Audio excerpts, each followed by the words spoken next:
YCP MLC మాజీ police అధికారి చంద్రగిరి యేసురత్నం తన ఫ్యాక్టరీని లీజుకు తీసుకుని వేధింపులకు గురి చేస్తున్నాడని యజమాని ఆరోపించారు.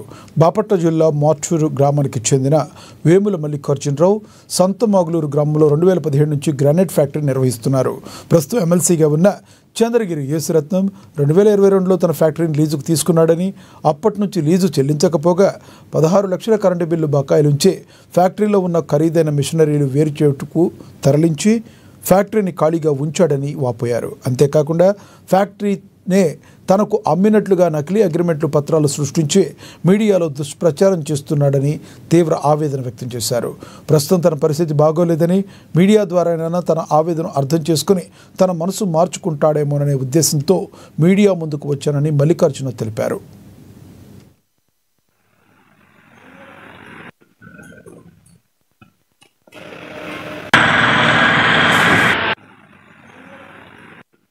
నేను మోసం చేయలేదు, నేను ఒక ఫ్యాక్టరీ చేయించుకుంటానని పిలవలేదు అని నువ్వు చెప్పండి.